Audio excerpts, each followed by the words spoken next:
debt, a national deficit of $11 trillion. At what point do we run out of money? Well, we're out of money now. We're operating in deep deficits. We're out of money now. We're out of money now. We're out of money now. By any decisions we've made on healthcare so far, this is as a consequence of the crisis that we've seen, and in fact, our failure to make some good decisions on healthcare over the last several decades.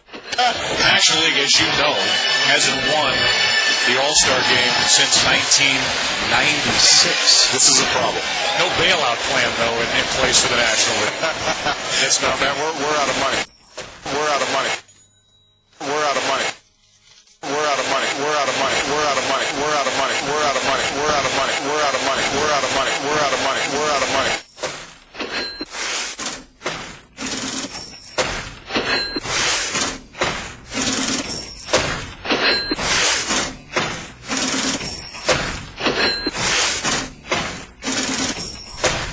Hey, welcome back to the American Ideal Radio Show, where the government is out of money. That's the president. Yes, that is your president saying twice, Memorial Day weekend, to C-SPAN. Whoever listens to C-SPAN, and number two, well, besides, well, I'll let him answer that question. Who listens to C-SPAN? And that was at Memorial Day weekend. I mean, we got a weekend where the peasantry gets a day off to go, play. Who's going to watch C-SPAN? And then, of course, half of America's tuned into the, America's pastime, baseball, the All-Star game, and there he is yucking it up with Tim McCarver and Joe Buck. And Joe Buck has the wits and has the temerity to say, hey, the National League's in a slump. 12 years here, they can't win a game. How about a bailout plan? And again, the pat answer is, we have no money. And the clip before that was the IOUSA, that's right, IOUSA, the trailer for the IOUSA movie. It's IOUSAthemovie.com. You can watch it for free, YouTube, Google, whatever, or give them a few bucks and buy the DVD. Bring some people over and have a little, money party at your house right there. So, Jim, can you believe it? Well, let me ask the question. Who in the heck watches C-SPAN? I mean, come on. Well, the way I see it, it's either the incredibly bored or the incredibly concerned.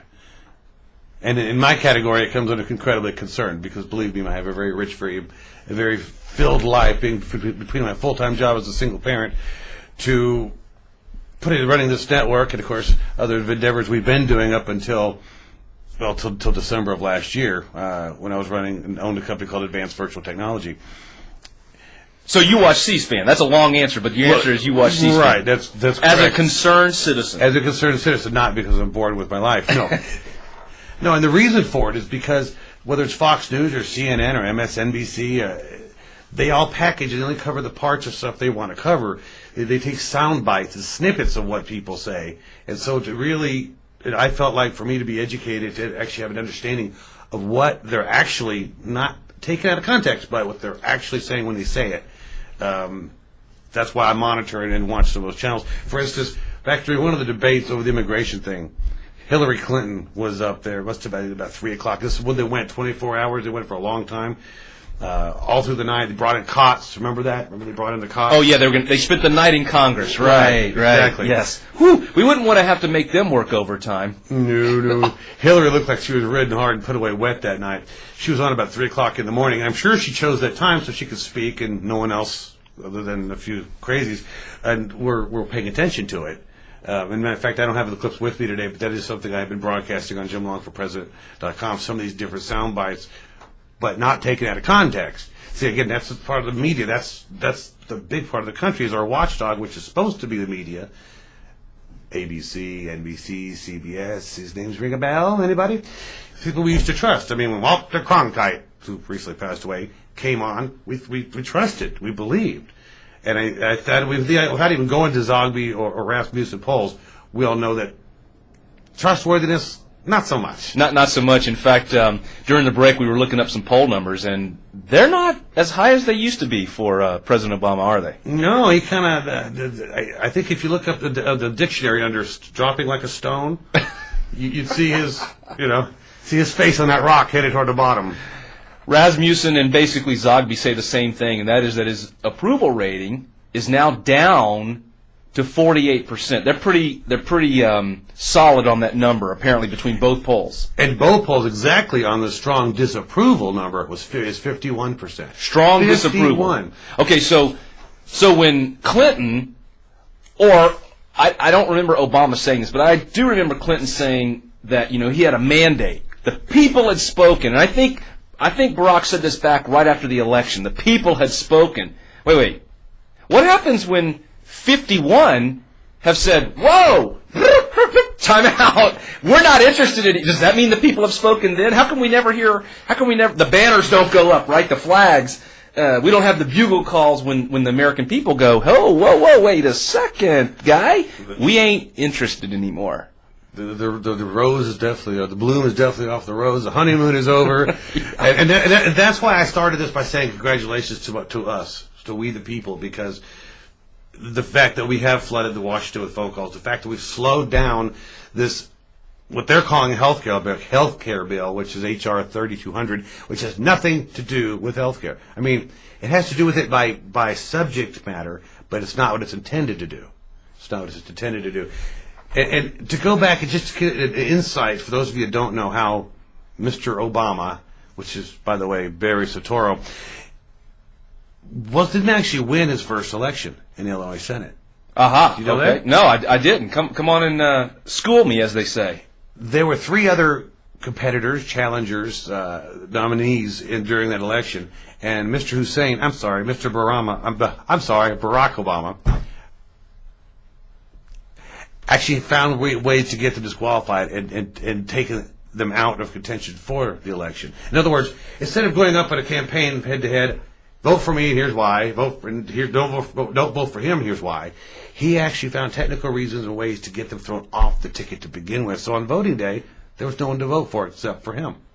That's a great way to win an election, by the way, if you're listening. Remember Cheers? Yeah. Woody Harrelson? That's how he got elected. Well, there you go. Okay. All right. So is shenanigans going on when he first got elected?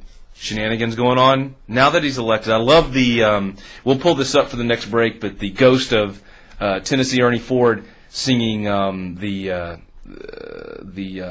gosh, I can't remember the name of the song. Stimulus Blues is by Lance Brown. We'll play it again, and in that.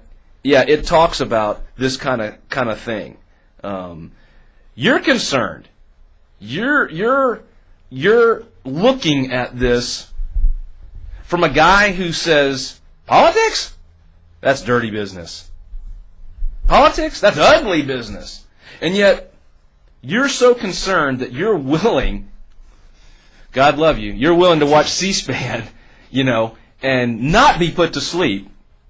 But that to actually listen to what they're saying and then to document it. You have, on JimLongForPresident.com, put some links to the actual bills themselves so Americans can know exactly what's on the bill. That's exactly correct. And so you are becoming very studious in this. You're concerned about the direction of the country. You're concerned about, in essence, a takeover of government, what I would term from the American Ideal Radio Show's standpoint, government over man. There's a principle that says America was not founded upon government over man, but quite the contrary. We were founded upon the concept of freedom and liberty, and that is that government was a servant of the people, and that servanthood attitude was to protect their life and property. And that was pretty much it. Now, if I violated you or I violated your property, you had an entity, you had an authority figure to go to, namely government, to right that wrong. And today,